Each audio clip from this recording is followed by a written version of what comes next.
Hey, I have been thinking about foundation lately, and I decided to come and bring you a review on one of the products I've been testing for a little while now that I'm really liking. Now, I love the look of heavy coverage foundations, but I hate to wear them. I think they feel disgusting. They're either too dry and cakey on my skin, or they get oily and they slide off. And I'm just not the kind of person that wants to have to touch up my makeup once it's done. No, that ain't me. So I was in a store a little while ago and I was talking to somebody about this new makeup that had come in, and I decided to give it a shot. Now, I took this makeup and I tried it every day for a long while, and I tried it as a full face makeup. I tried it mixed into my other foundations, and I tried to use it as a concealer, just so that I could have all sorts of different ways to see which one worked the best, and how it wore and how it was on my skin, and whether I had any breakouts, because it is a full coverage foundation. Okay, the product I'm talking about is Dermacol. This product is a foundation designed to cover everything, from broken capillaries, birthmarks, tattoos, scars, freckles, anything, you name it. It's designed to just wipe it out. Now, a lot of foundations that are like this are really heavy on the skin, and they feel heavy on the skin, or they're very powdery. You know, mineral powders kind of do the same job, not to the same extent, but same kind of thing. So this product here is incredibly lightweight. It's water resistant, it's humidity resistant, and it has a sun protection factor of 30. So, you know, basically it just blocks everything out. It is really nice. I like it a lot. I like it for the reason that it's cheap compared to Dermablend as well. I love the consistency difference. I'm going to show you. But whilst talking about price, the price of this is, in Australia, I got this at a chemist for $30. It wasn't on special, that was just the price. If you found it online at the official Dermacol website, I think it would be about 40 American dollars. So, actually cheaper here, surprise. Okay, I have a tiny bit on my finger, and that's the thing, this stuff will last forever. Well, that amount that I use there is what I have on my face today. I did mix it in with another one of my foundations, just to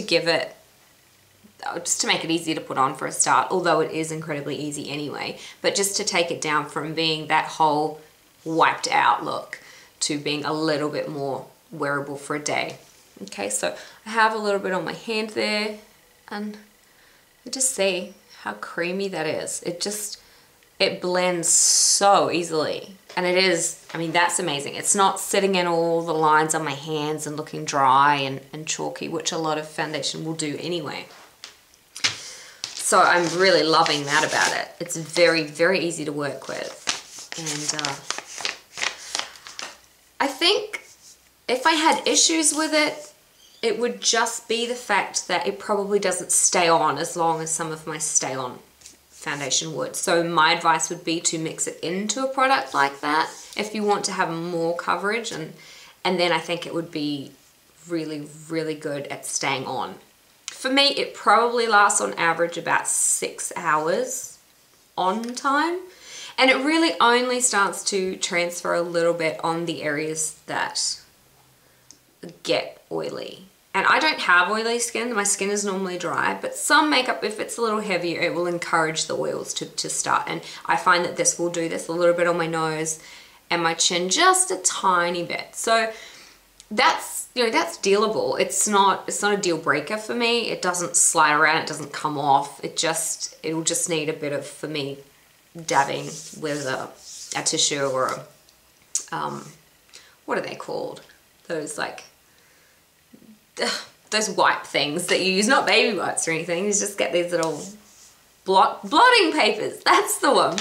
And that will just sort of subside the oil. I wouldn't recommend putting powder on top of an oily spot again, because it just tends to clump in the oil and it will look a lot worse. So I guess what I'm trying to say is, if you have oily skin, and you want to use a product like this, I would use a mattifying gel to start with. That's going to control everything and make sure that it doesn't get oily and slide off. And if you have dry skin, you still want to use a good moisturizer underneath anyway, just to make sure that when you're using like a heavy coverage, you want to make sure that everything just looks as natural as it can. And I like to buff it out once it's on the skin. So, you know, you can put it on with a damp makeup sponge. That's a really good way to put it on. And then I like to get a big brush, like a flat top brush, and really just buff it in. And I think that that helps to make it look more natural and nice for the day. But I'm really liking the finish. I have, you know, it covers up my freckles well. I love the colors. There aren't a lot of colors in the range, but I love this color. This is one of the best matchups for my skin that I found in a long time. I think there is probably only 5, something like that in the range. So not a great deal of choice. That is one of the cons. But apart from that, as I said, I really, really like it. And it's not the kind of foundation that I usually would buy or try. But really, really glad that I did. And I hope that this review helps if you are looking for something to cover up some significant issues that you feel you have. This is definitely worth a shot. Alright guys, have a wonderful day. See ya!